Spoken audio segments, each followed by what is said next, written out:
ఇచ్చినారు, నువ్వు tea drama చేస్తావా, ఇక్కడి నుంచే నీకు పీక్తామని.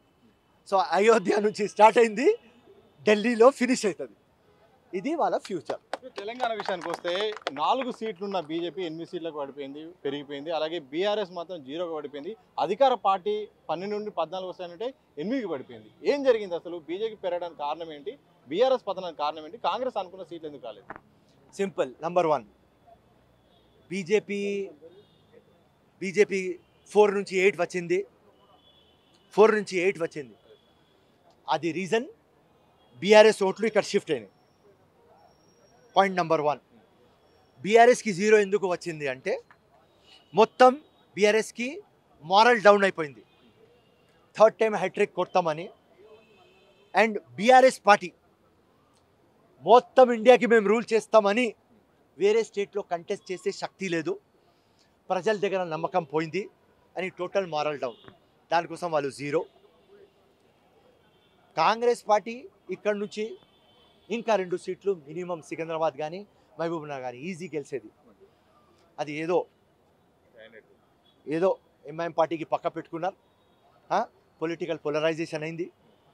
అందరు ఏమన్నారంటే ఓకే భాయ్ ఈ మొత్తం ముస్లిం పార్టీ కనిపిస్తున్నది వద్దు అని హిందుత్వ యునైట్ అయినారు, ఓటేసినారు. రైట్. సింపుల్. మా మహబూబ్ నగర్ వంశీ చంద్ర రెడ్డి మొత్తం 17 కాంగ్రెస్ ఎంపీలో ఎవరైనా గెలవాలి అంటే ఆ మహబూబ్ నగర్ గెలవాలి. ఆ మనిషి రాత్రి పగలు కాంగ్రెస్ పార్టీ కోసం పనిచేస్తాడు, పబ్లిక్లో టోటల్ జీవితం అంకితం చేస్తాడు. ఏమైంది తప్పు? అక్కడ అసదుద్దీన్ వచ్చి ఖజూర్ తినిపించినారు. ఆ ఖజూర్తో 5,000 ఓట్లతో అయిపోయింది. ఆ ఖజూర్ తినపోతే వంశీ గెలిచేది. సో ఇట్లాంటి మిస్కాల్కులేషన్ ఒక మంచి ఆలోచనతో తీసుకువచ్చినాం, దానిలో ఏం తప్పు లేదు. కానీ మీరు ఎందుకు ఓడిపోయినారంటే పోస్ట్ మార్టం రిపోర్ట్ పెడుతున్నా. మా హైకమాండ్ కానీ మా కాంగ్రెస్ పార్టీ కానీ ఎవరిది డిసిషన్ రాంగ్ కాదు. వాళ్ళు ఆ సిచ్యువేషన్కి తగపట్టి కరెక్ట్ చేస్తారు. కానీ పోస్ట్ మార్టం రిపోర్ట్ ఇది చూపిస్తున్నారు. దానికోసం కాంగ్రెస్ పడిపోయింది. లేకుంటే తప్పకుండా 100% 10 సికింద్రాబాద్ కూడా గెలిచేది. మీరు ఏ విషయాలైనా ఉన్నట్టు మాట్లాడతారు. సీఎం రేవంత్ రెడ్డి చరిస్మా మీద కూడా ఒక రిజల్ట్స్ తర్వాత మాత్రం బయటకు వస్తుంది. ఒకటి, సిట్టింగ్ స్థానం మల్కాజిగిరి కోల్పోయింది. మరోవైపు చేవెళ్ళే అభ్యర్థి విషయంలో, అలాగే మహబూబ్నగర్ విషయంలో తానే ఎక్కువ సభలు పార్టిసిపేట్ చేశారు, నేనే అభ్యర్థిని అంటూ భారీ సభలు కూడా ఎక్కువ మహబూబ్నగర్ నిర్వహించారు. ఈ 3 సీట్ల విషయంలో కూడా రేవంత్ రెడ్డి చరిస్మా పైన కాంగ్రెస్ సీనియర్లు కూడా కొంచెం ఇంటర్నల్గా చర్చ జరుగుతున్న వార్త. ఏం చెప్తారు? రేవంత్ రెడ్డి చరిష్మా రోజుకి పెరుగుతుంది. ఈ క్వశ్చన్ నీకు ఇప్పుడు చూపించిన పొలిటికల్ పోలరైజేషన్ అయింది. ఒక పార్టీ మాకు సపోర్ట్ చేస్తే చాలామందికి అది ఇష్టపడలేదు, కామన్ మ్యాన్కి, ఓటర్స్కి. కానీ రేవంత్ రెడ్డి చరిష్మా అట్లనే ఉన్నది. ఇలా కాంగ్రెస్ పార్టీ తెలంగాణలో వచ్చింది అంటే రేవంత్ రెడ్డి గురించే. ఇలా గట్టిగా ఉన్నది అంటే రేవంత్ రెడ్డి గురించే. ఇంకా గట్టిగా అవుతుంది అంటే రేవంత్ రెడ్డి గురించి. సో చరిష్మా రేవంత్ రెడ్డిది తగ్గలేదు. ఫ్యూచర్లో మేము స్కీమ్లు చెప్పింది ఒకవేళ అమలు కాకపోతే చరిష్మా తగ్గుతుంది, కానీ ఇప్పుడు తగ్గలేదు. 10 out of 10 రేవంత్ రెడ్డి అట్లనే ఉన్నాడు. ఇది వాస్తవం. సో ఎంఐఎం అధినేత కానీ ఎంఐఎం పార్టీ మద్దతు ఇవ్వడం వల్ల, ఇండైరెక్ట్ కానీ డైరెక్ట్ ఇవ్వడం వల్ల ఈ సీట్లను కోల్పోయారని కరెక్ట్గా చెప్తున్నారా? 100%. అది పోస్ట్ మార్టం రిపోర్ట్ చెప్తుంది. ఫిరోజ్ ఖాన్ చెప్తలేడు. మళ్ళీ ఫిరోజ్ ఖాన్ చెప్పినాడు అని లొల్లి పంచాయతీ చేస్తారు మీరు అందరు. ఫిరోజ్ ఖాన్ చెప్తలేడు. ఏది పోస్ట్ మార్టం రిపోర్ట్ వచ్చింది అది చెప్తున్నా. రేవంత్ రెడ్డి చరిష్మా అట్లనే ఉన్నది, అట్లనే ఉంటుంది. స్కీమ్లు అమలు కాకపోతే అప్పుడు తక్కువ అవుతుంది. ఎప్పుడు దాకా స్కీమ్లు అమలు అవుతుంది, Revanth Reddy day by day అట్లనే స్ట్రాంగ్ అవుతాడు. Congress day by day strong అవుతుంది. ఈ 5 years కాదు, ఇంకా 5 years మేము రూల్ చేస్తాం. ఆ నమ్మకం మాకు ఉన్నది. ఎంపీ ఎలక్షన్లో దిస్ ఇస్ ద వాస్తవం. సో చివరిగా పొలిటికల్ ఆనెస్ట్గా చెప్పండి, మీరు రాజకీయాలతో పాటు హరీష్ రావు పాత్ర పైన బాగా చర్చ జరుగుతుంది. హరీష్ రావుకు బీఆర్ఎస్లో ఒక వర్కింగ్ ప్రెసిడెంట్ కానీ ప్రెసిడెంట్ ఇచ్చే అవకాశం ఒక చర్చ. మరోవైపు బీజేపీలోకి హరీష్ రావు వెళ్తున్నట్టు ప్రధానంగా ఈ 2 అంశాలు తిరుగుతున్నాయి. మీకున్న ఎక్స్పీరియన్స్ దాకా ఏం చెప్తారు? హరీష్ రావు పోడు, కేసీఆర్తోనే ఉంటాడు. రైట్.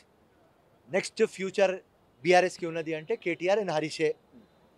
ఫ్యూచర్లో బీఆర్ఎస్ బీజేపీతో కలిసిపోతుంది, అలయన్స్ చేసుకుంటుంది, అది వాస్తవం. కానీ హరీష్ రావు ఏడవాడు. నో. ఏం చేస్తాడు? ఇడిసేసి బీజేపీకి పోతాడు. ముఖ్యమంత్రి చేస్తాడు హరీష్ రావుకి? చేయడు కదా. చేయకపోతే ఎందుకు పోతాడు? Next impossible. And BJP party promise కూడా చేయదు. అది బీజేపీ పార్టీ ఒక నెత్తి నొప్పి. సో హరీష్ రావుకి ఎక్కడ ఛాన్స్ ఉన్నది? ఏదో మీడియాలో టీఆర్పీ కావాలి అని చెప్తారు, స్పెక్యులేషన్ కావాలని చెప్తారు. హరీష్ రావు ఎక్కడ పోడు. ఆయనకు ముఖ్యమంత్రి ఇయ్యరు, ఆయన పోడు. సో బీఆర్ఎస్ ఎల్పీ విలీనం కాబోతుంది. కాంగ్రెస్ పార్టీలో 26 మంది జాయిన్ కాబోతున్న వార్తలు వస్తున్నాయి. ఇందులో నిజమెంత? వస్తారంటే చేర్చుకుంటారా? బీఆర్ఎస్ విలీనం ఉంటుందా? బీఆర్ఎస్ విలీనం అవుతుంది కాదు, అది ఫ్యూచర్. కానీ చాలామంది ఎమ్మెల్యేస్ టచ్లో ఉన్నది, అది వాస్తవం. కానీ చాలామంది టచ్లో ఉండి వాళ్ళ రేట్ చెప్తున్నారు. కానీ మా రేవంత్ రెడ్డి కాంగ్రెస్ పార్టీ ఒకటే డిసైడ్ చేసింది. ఆ లంగా పార్టీ కేసీఆర్ పార్టీ మా కాంగ్రెస్ ఎమ్మెల్యేస్కి రేట్ ఇచ్చి తీసుకుపోయినాడు. మేము రేట్ ఇవ్వం. మా కాంగ్రెస్ పార్టీ మా సిద్ధాంతం ఇష్టం ఉంటే వెల్కమ్, లేకుంటే ₹1 కూడా మేము ఇవ్వం. కానీ వాళ్ళు ఏమో మినిస్ట్రీ కావాలి, డబ్బులు కావాలి అని ఆలోచిస్తున్నారు. అని వాళ్ళు కూడా వాళ్ళ పని ఆఫర్ ఇవ్వాలి కదా. ఇది బిజినెస్ కదా. రాజకీయం ఒక 5%కి సీరియస్, 95%కి బిజినెస్ కదా అన్న అందరికీ. సో ఆ బిజినెస్లో ఆఫర్లు వస్తున్నాయి. కానీ మా రేవంత్ రెడ్డి తిక్క ఫెలో, నో, ఫ్రీగా వస్తే వెల్కమ్, అదర్వైజ్ గెట్ అవుట్. అది పాలసీ. జై హింద్, జై కాంగ్రెస్. మొత్తంగా కాంగ్రెస్ సీనియర్ నేత ఫిరోజ్ ఖాన్ అంటున్నది. సో రాహుల్ గాంధీ ఎప్పటికైనా ప్రధాని అవుతాడు. ఒకప్పుడు పప్పు అంటే బీజేపీ అనేది ఇప్పుడు నిప్పులా మారాయండు, ఒక బలమైన శక్తిగా తయారయ్యాడు రాహుల్ గాంధీ అని చెప్పారు. మరోవైపు రేవంత్ రెడ్డి చరిస్మా ఎట్టి పరిస్థితుల్లో ఏం తగ్గలేదు, ఇంకా రోజు రోజు పెరుగుతుందని కూడా చెప్పారు. మొత్తానికి ఏదైతే కాంగ్రెస్ పార్టీ మాత్రం ప్రజల్లోకి వెళ్తుంది. బీజేపీ లేపడానికే బీఆర్ఎస్ తన ఓట్లను డైవర్ట్ చేసుకుని ఈరోజు ఎక్కువ సీట్లు బీజేపీ గెలిచేలాగా బీఆర్ఎస్ చేసిందంటూ కూడా ఫిరోజ్ ఖాన్ చెప్తున్న సందర్భం మాత్రం కనిపిస్తోంది. కెమెరా పర్సన్ సంతోష్తో సతీష్ దిశా టీవీ, గాంధీ భవన్.